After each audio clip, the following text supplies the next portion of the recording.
Welcome to the Del Walmsley Radio Show. Listen and grow as Del questions the status quo, encourages you to think differently, and empowers you to make a better life. Get ready as Del challenges core beliefs, seeks the truth, and reveals the roadmap to the lifestyle you really want.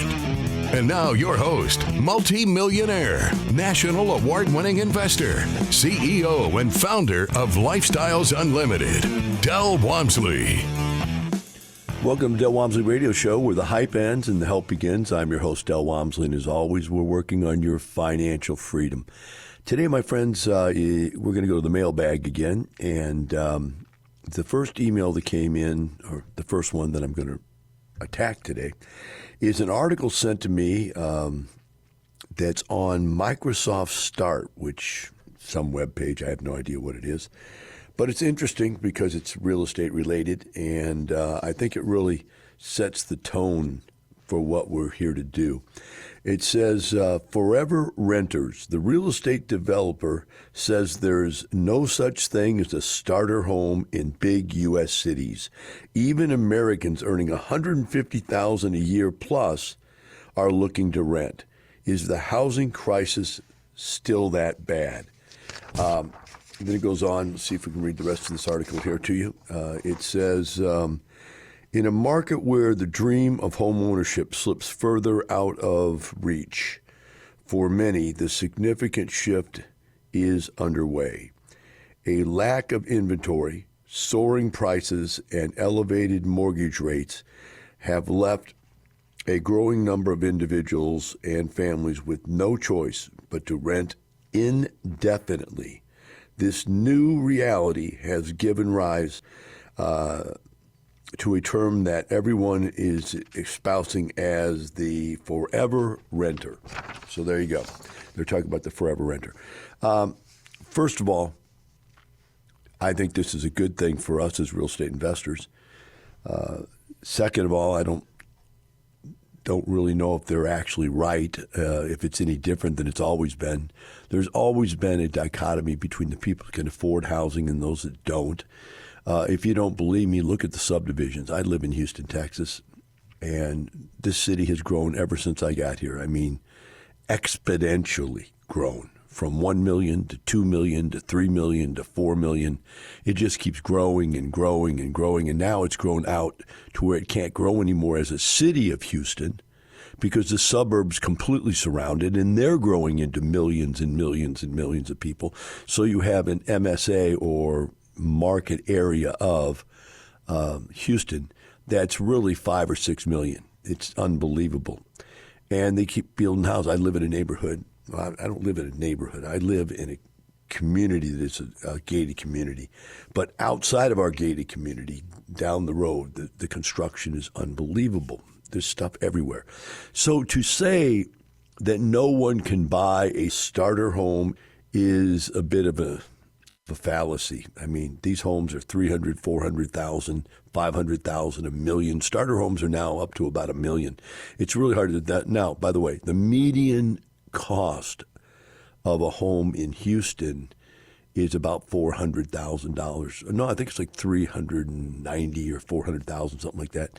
And the median of the whole country, I think, is like $450,000. And so, yeah. My dad bought a home. It cost $10,000. When I bought my first condo, it was $40,000. My first house was $100,000, $126,000 to be exact. I've bought rental properties from $25,000 all the way up to $30,000, $40,000, $50,000, $60,000. I stopped it when they got to $60,000. I thought, my gosh, that's way too expensive. But yet they kept selling and turning them into rent houses. We've always purchased our rental properties at about 50 cents of whatever the median is. So if the median's $400,000 here in Houston, we're buying properties that are worth $200,000. But here's what the difference is. And this is why there are people that are saying you can't buy a house.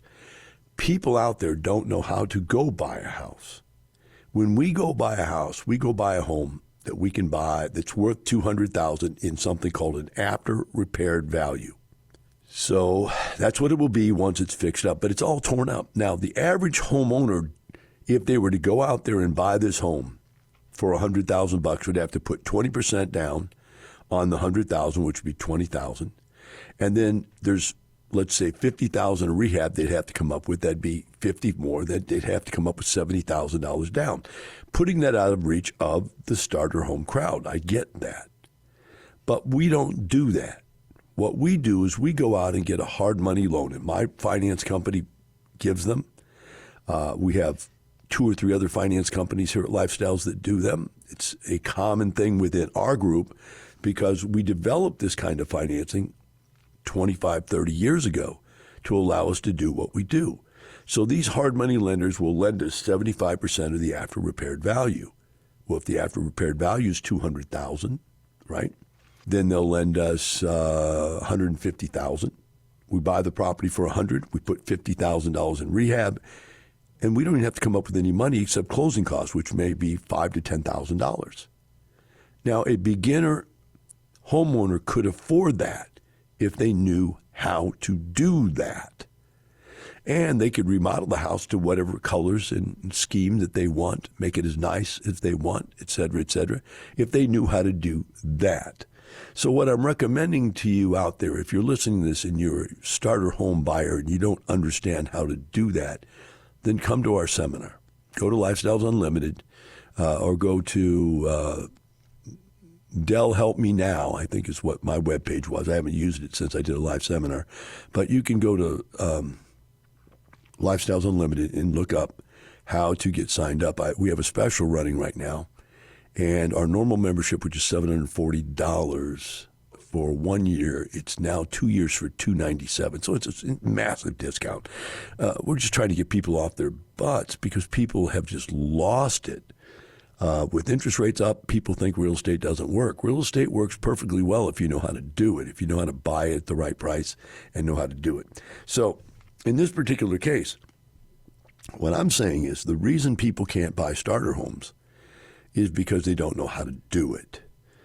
And because the federal government has made it so expensive to build homes that the last time I checked, and I'm sure it's gone up since then because I haven't done a seminar on a regular basis for 5 years probably.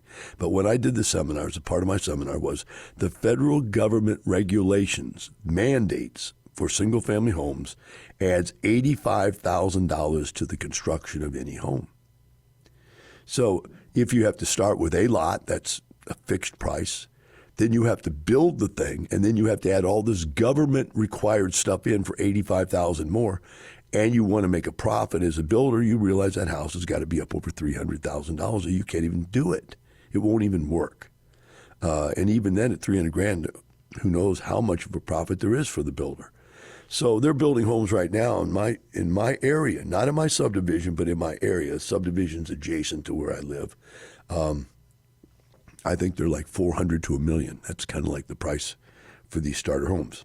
So let's reverse this now. That's talking about, hey, how would I get my kids a starter home? I could do it.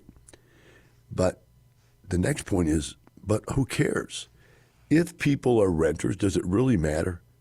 They're paying a mortgage in. They're living in a place. If they get a new job, they want to move, they can move. There's a lot of benefits to renting out there. And in this day and age where kids are really mobile and they live on their phone and they don't really have big things to carry around like lots of furniture and stuff that's not really important to them. In fact, most kids nowadays aren't even getting out of their family's home until they're in their mid-30s, having their first kids in the mid to late 30s, and not really on their own until they're in their 40s. There's not as much demand. And so if you don't start trying to buy a home until you're in your late 30s to early 40s to live in, then you can afford those homes. You know, a 20-year-old kid can't buy a home right now. So what is the real benefit of owning a home? Is there any benefit? And the one that everybody misses is the fact that these homes are appreciating. And we, as investors, we don't even worry about appreciation. We just assume that it's there over a long period of time. But we're really going and capturing equity up front. We're not waiting for it. We're not looking for the best subdivision that has the greatest appreciation. We're looking for a house we can buy 50 cents on the dollar and fix it up and make money with it, right? So the whole difference here is this. There's a whole generation of people right now that do not understand that they're not building any equity in their life. They're not building any net worth. And they're going to grow up and be broke. There's a lot of people out there right now, and there's a book that came out a long time ago that I thought was a really ridiculous book, but it was called The Millionaire Next Door. And what it sufficed to say was that the average millionaire that you met was a conglomerate of the net worth in his personal home. That was the largest part of his million. And then his 401k and savings accounts all added up to net worth of, about $1 million. And they were called, it was the millionaire next door. In other words, it was every person out there that ever bought a home, stayed in it for 30 years, paid down the mortgage, and all of a sudden, they used to tell you buy the largest home you could possibly buy and pay it down over 30 years. So at the end of that 30 years, you have a larger asset. Now, hopefully that asset went up in value over a period of time. And you have a place to live, et cetera, et cetera. Now, in looking at that, on the surface, it's better than renting. There's no doubt about it. It's better than renting. However, I have a hybrid. Why not rent and then buy a rent house? Because the rent house will be more equity for you, produce income for you, which will raise your debt-to-income ratio to where you could then go buy another rent house. And that one would raise your income and raise your debt-to-income ratio and allow you to buy another house. And you could go on and on and on. And somewhere along the line, you got enough income coming in, you buy yourself a personal residence. It really doesn't matter. It's not going to affect your income that much. And boom, you can afford both. And that's the way I look at things. We'll talk about more of that when we come back. We'll take another break. We'll be right back with the Del Walmsley Radio Show.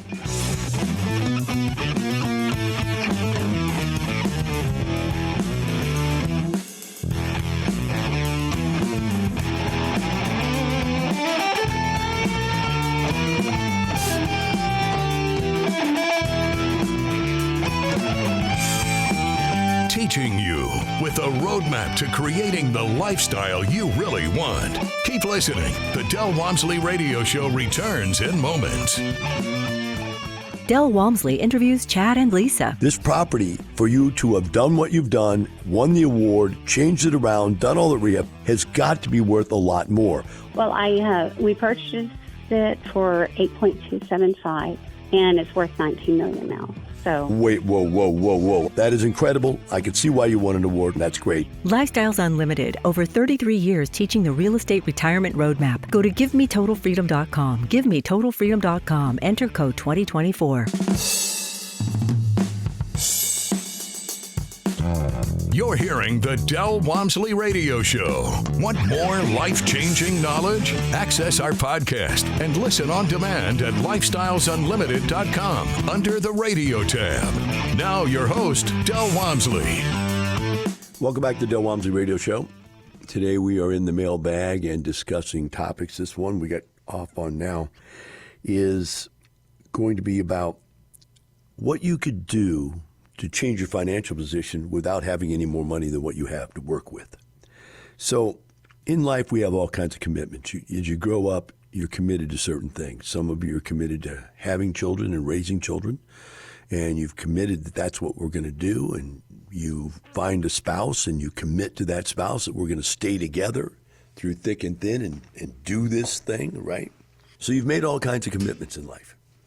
And you make commitments to yourself, and some of which you agree, and then you break, and then you make commitments to yourself that you hold on to.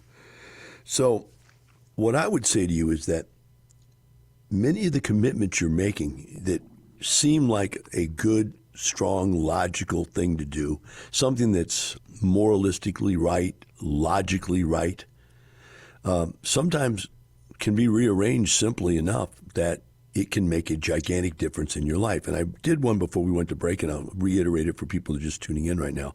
And that is, instead of buying your first starter home that you can't really afford, why don't you come here and learn how to buy rental houses for only $10,000 or $20,000 down, $25,000 maybe, and buy your first rental home. Rent for yourself, stay flexible, stay fluid, but go buy your first rental house. I said, well, why can I buy a rental house and not buy my own personal house? Because a rental house has income, and the income ups your debt-to-income ratio. So you literally could stay as a tenant and buy 10 single-family houses. Now, by the time you've got the 10 single-family houses, you have so much more additional income that buying your own personal residence, plus you also have credit established, buying your own personal residence is no problem. And you can probably afford a little bit nicer one than the one you would have purchased. Now, I don't recommend you go buy a big home for your first home. I would say keep that frugal. And then buy 10 more rent houses, right? And just keep building, or a small apartment complex, and building your wealth. But the bottom line is that at the end of this whole picture, you end up owning both your personal residence and 10 rent houses. On the other side of this commitment, which was, I'm going to commit to save up enough money and buy a personal residence, by the time you buy that personal residence, number one, you've spent all your cash, and number two, you've destroyed your debt-to-income ratio, and you now can't go buy rental properties. And so you're stuck. You are now implanted into, and will forever be, middle class, and get up every day and live a life of quiet desperation. There's no way to get around it, because you destroyed yourself with a commitment that was logical, was moral, which fit the family's goals, which is your family and your extended family's goals. Hey, you need to go buy a house, and we're so proud of you, blah, blah, blah. Let's do another one. Many of you believe that you need to get your children through college. Now, I retired by 34 years of age. I'm a multimillionaire now. I didn't go to college. Well, I did for a year or two and then dropped out because I saw it was doing nothing for me. But our son went to college, and he got a degree, and he works in the medical field. So I'm not against college completely if you want a job, but that's what it's going to get you, is a job. All right? So that's fine. But here's what I would suggest you do. Instead of taking the $250,000 you have saved and slaved for your whole life to put your kids through college, take the $250,000 and buy yourself an apartment complex or 10 houses, and let the positive cash flow from that apartment complex or 10 houses to pay your kids' way through college. There'll be enough cash flow to put them through. So here's the difference. At the end of the college experience, where you have spent the whole $250,000, that $250,000 now could be worth $1 million to you and have the cash flow, which you wouldn't have if you committed to putting your kids through college. So let's make a commitment. Write the commitment down. I commit to buying enough passive income to put my kids through college. Or I commit to save up enough money to put my kids through college. Both of them get your kids through college, but one commitment leaves you a millionaire at the end of the time your kids get out of college, and massive cash flow for you to retire on. The other one leaves you without the money that you spent to put your kids through college. The difference between middle class and poor people is that middle class people have committed to some slightly different commitments in their life than poor people have. But it's all about the commitments. What I'm trying to get across to you is quite simply, it doesn't take more resources to become wealthy. It takes better choices. So if you see that, this next email will be interesting to you. It says, we just joined Lifestyles. We're excited to learn everything we can about real estate investing. Unfortunately, as you know, we're moving to California. We're doing what you said and renting there. We're listing our house, and we will soon have another $200,000 to start investing. I'm looking at the calendar of events, and this was the question, on the Lifestyles website, and I'm sure where to begin. I thought the 2-day would be a good place to start. Yeah, the 2-day is the place to start. We have free workshops for you that are your non-members. You want to come in and see what we're all about and understand what we do before you take a plunge. But the $297 is for the 2-day workshop. And the 2-day workshop is a event that when you come in on Saturday morning and you leave Sunday night, you will have enough information to go out Monday morning and buy a piece of real estate and get into the business. It's everything about how to locate, evaluate, negotiate, contract, close, and operate rental properties from single family small multifamily to medium and large multifamily. It's all in there. For $297, it's a steal. For $740, it's a steal, actually. But right now, we're trying to promote people overcoming their fear of real estate, because right now people think that the higher interest rates are going to stop you. Guys, you have to understand this. When I started real estate, interest rates were 11 to 12%. Jimmy Carter was in office, and it didn't matter. Still made money. Cash flows are lower when interest rates are higher, but you still make money. As we move through the mailbag here, this gentleman here sends me an email, says, now I have my real question. I'm curious if there's anyone with experience to exit a sizable amount of 401k money, $1.8 million, gracefully. I am having conversations with my CPA, but would love to learn if there's someone else that has done this and how they may navigate this scenario. There's a particular recommended way to leverage the IRA purchase to offset the large withdrawal at tax exposure, etc. And the answer to that is there is, and I didn't email this guy back. We got on the phone and we made a plan. Very complicated plan. Way too complicated for you to understand here on the radio, although I will give you some bits and pieces of the thought process that goes into the plan, because every plan is going to be different with each person between what they want to buy, where they want to end up, how much money they have to use, right? But before we talk about how to get it out of there, let's talk about why you get it out of there. So I've just wrote a little example down.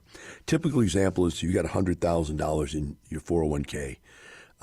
20, 30 years from now, that might have doubled and you have $200,000. You pull it out to use it. You're going to pay 30% tax rate on that. You're going to come up with $60,000 worth of taxes. You're going to end up with $140,000. Now, conversely, if you take the $100,000 out right now and pay $30,000 in taxes, that's half the taxes you paid in the other scenario, right? So you only pay $30,000 on the money. You end up with $70,000. But over 30 years, you might have made $700,000. You say, well, that's ridiculous. Okay. That's the kind of numbers we make. Do you understand? I put $2,000 in houses, and they're worth, well, I'll give you an easy one. I put $25,000 down on 10 unit, and I sold it. I bought it for $200,000. I sold it for, just 3 years later, I sold it for $450,000. So I made $250,000 just on the capital gain on a $25,000 investment. That's 1,000% return. It's not 100% return. That's 1,000% return. So 1,000% return on $70,000 is, $7 million. And I'm just saying $700,000, right?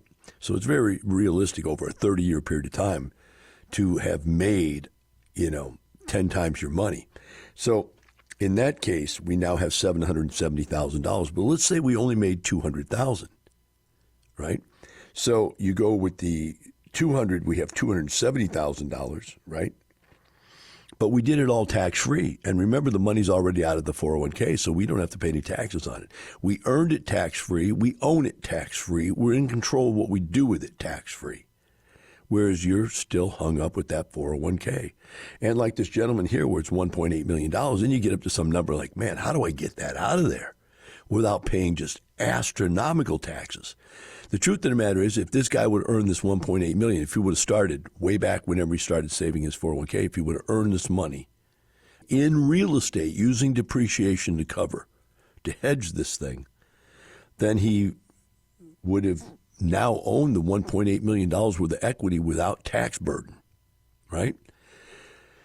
So it's so much better to get it out sooner. When do you want to pay taxes? When they're the smallest or the largest? Well, I would say when they're smallest, right? And you say, well, if you leave the money in there, it's tax deferred. Say, well, when we put money in real estate, it's tax deferred. Unlike the 401k, though, we can tax defer it. We can 1031 forward and never pay taxes. And then when we die, this is weird. If you die and your 401k is left to your kids have to pay the taxes on the 401k. Believe it or not, if you die and you leave your real estate to your kids, they don't pay the taxes that you haven't paid. All those taxes you've deferred just go away. And they receive the real estate in a stepped-up basis. Whatever it's worth today, that's what it's worth, and they start depreciating it, which means the income that they derive from it is tax-free also. Now, say, Del, that can't be legal. Hey, I don't write the laws. I just learned how to use them, and now I teach people how to use them. Some CPAs don't even understand this. It's not that complicated, but it's not something they've been taught because most people don't do it. But once you learn how to do it, you'll never go back. So that's why. Now, let's talk about some realities here. If you have fed your 401k, you can't get that money out without paying taxes. However, we can show you how to get it out without paying penalty. There are ways to get it out without paying penalty, but you can't get it out without paying taxes. Then there are timing issues as to when you can take that money at lower tax rates and more effective tax positions. In other words, if we pull the money out at the very end of the year, we have a whole year to go make money with that money to pay the taxes. That's very beneficial. Secondly, we get a whole year's worth of depreciation to cover that income, so that income is tax-free. And if we have a large enough leverage position, which you have to understand, this is something that you would have to totally understand how to do. But if you had a large enough leverage position, you would have enough depreciation to be able to cover some, part, or all of the withdrawal of the 401ks. Let's say we built up a lot of real estate investments before we pulled the money out. So we have a lot of depreciation. In fact, we might have excess depreciation, more than we could even use. Well, when we pull that out, that is passive income. We can use the passive losses against the passive income and get out of paying income taxes on the 401k. This is very complex. It's something that should be done with a CPA involved, watching it to make sure it's done correctly. But if you get in here, you get involved, and you get to that position, you can contact me, and I can sit down with you just like I did this gentleman. He's a member. And we went through it and put together a plan that would work as best as possible. I got to know how much you have. I got to know what you want to do, what your timing issues are, et cetera, et cetera. And we wwent through all that. So that's what you need to do. All right, my friends, I hope some of this helps you to change your life and not live that life of quiet mediocrity. And remember, it's not the money, it's the lifestyle. Have a great day. We'll see you tomorrow. The information and opinions you hear on the Del Walmsley Radio Show are those of the host, Del Walmsley, his guests, and his callers. The Del Walmsley Show is for entertainment purposes only. Please consult a professional regarding your personal investment needs. Nothing presented on the Del Walmsley Show constitutes an endorsement, recommendation, offer, or solicitation to buy or sell any product or security.